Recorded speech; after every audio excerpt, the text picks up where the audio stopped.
เงือลงไปวัดไปหาในประวรไปเอาเงินให้เราครับฝากลำอิติกไปให้ทุกอูด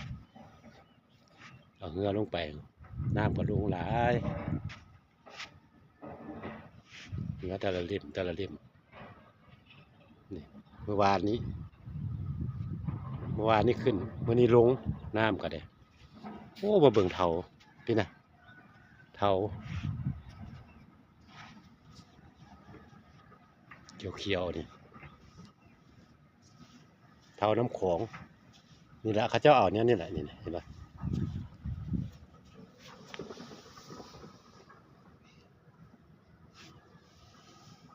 นี่อันอ่อนนี่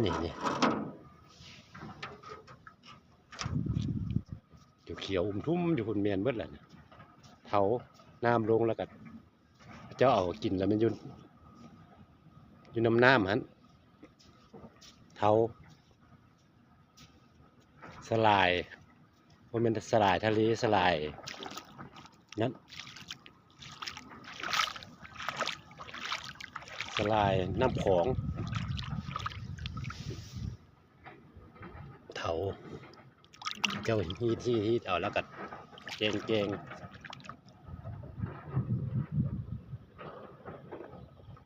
ไปเอาเงือลงไป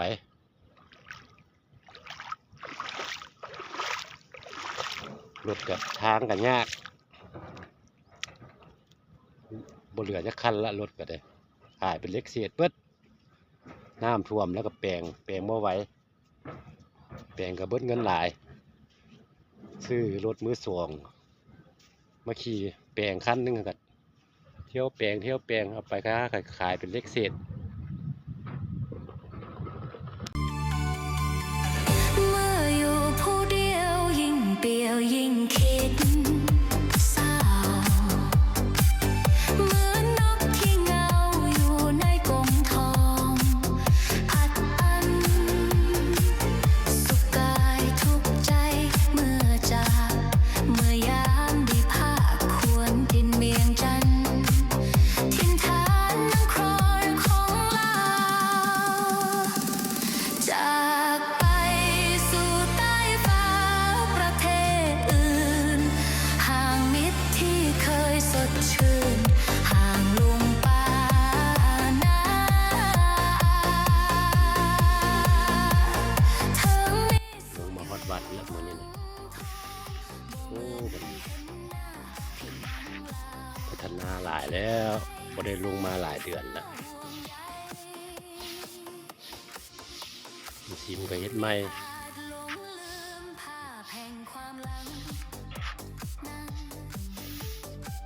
กะลีปัดกาดปัดเนี่ยท่าสีท่าเนี่ยบุญเลยบ่เพิ่นบ่เฮ็ดละปีนี่น่ะพระอาจารย์เพิ่นบ่สบายแล้วก็บ่ได้เฮ็ดเล่นวักไปอีกปีนึงบ่ได้เฮ็ดบุญละปีนี้ลงมาก็สิแล้วโอ้2-3 เดือนบ่ได้มาเป็นพัฒนาเฮ็ดหมู่แหล่งท่องเที่ยวเชิงอนุรักษ์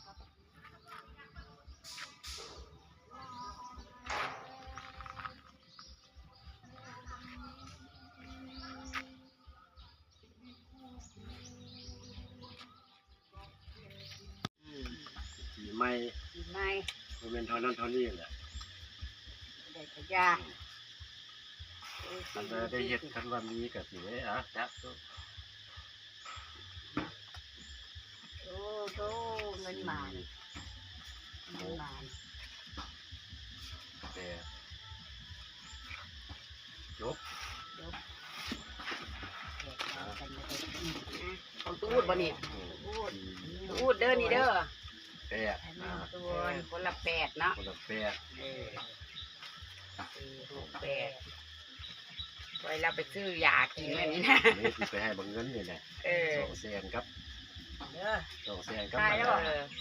ได้ผู้ละ800,000เด้อตู้ขอบใจเด้อปีใหม่ป้าใหม่จะไปซื้อยาให้ตู้กินนี่นะก็จะไปซื้อยากินนี่นะกูก็เป็น อะไรบักไข่หลังอักเสบไปซั่น นั่นแหละก็10 ดอนพี่น้องบนฟ้าให้ ขอบ 20 ด คุ อ ณ น ขอบใจเด้อให้ชื่อได้ขายมา เพิ่นให้10นึง จุกให้มา โอ้ก็ยังว่าพูด นั่นไอ้ป้าว่าไอ้ป้าว่ะ เออก ำลังขึ้นบักพร้าวได้มื้อนี้น่ะ ข้าว ที่ลุงป่ากินลุงป่าซะ ข้าว ช่วยเด็กน้อยนี่ขึ้นไปกินพุ่นเลย อันนี้ก็ไปเอากระถินนี่เห็นบ่นี่แกะกระถินไปขายเด้อแม่ป้าเด้อแต่เงินกับเงิน ยึดอาชีพกูแล้วว่า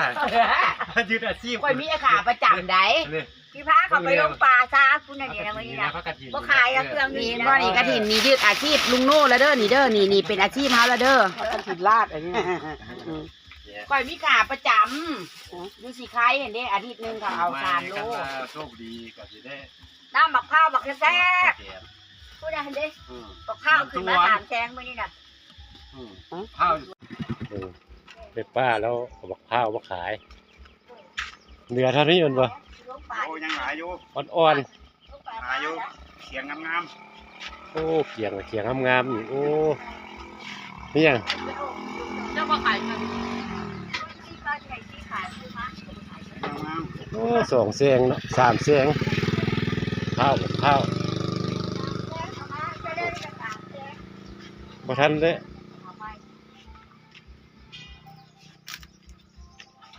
ป้าว่าลงป่าเนาะ เงินไทยลง ลงป่าเนาะมัน โอ้ย จ้ะ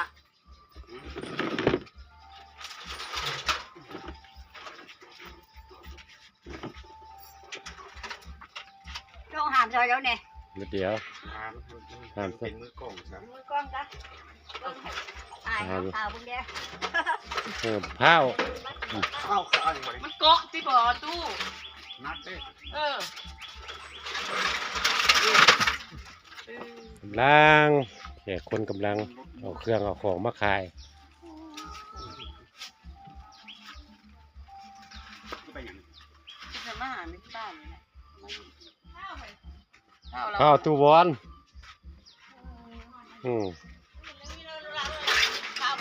โอ้คันลูกชายเราเฝ้าเขาก็ได้เป็นพันหน่วยพุ่นแหละเท่าละพัน ไอ้ที่งามเนาะอันเท่าไหร่นี่ ได้ยินบอก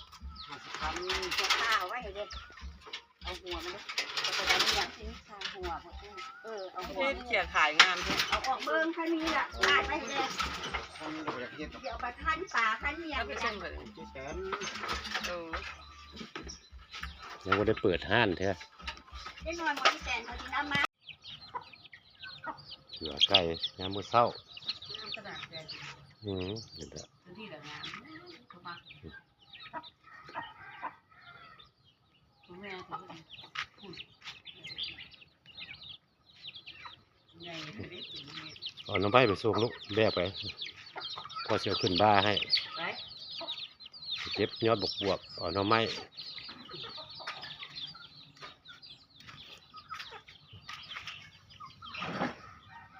ไม่นี่เป็นน้อยใหญ่ๆนี่ ร้อนที่ นี่ จะ เป็นน้อยเนี่ย เนาะ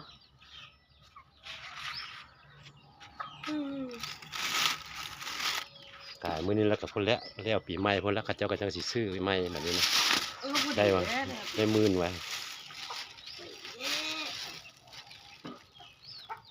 แล้วยกขึ้นบ้าให้ลูกแล้วก็ไปโรงเรียนเนี่ย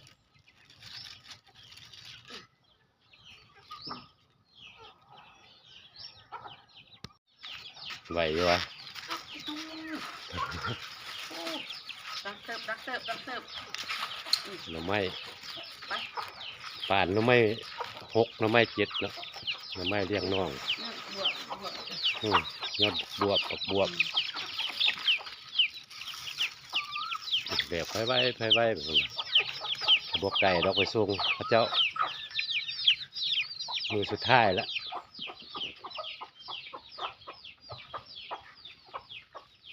แปลงเฮียน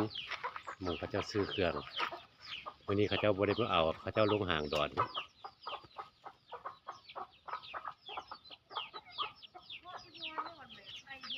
ฮะอันนี้เขาเจ้าถ่ายคลิปมือนั้น งานเฮานี่แหละ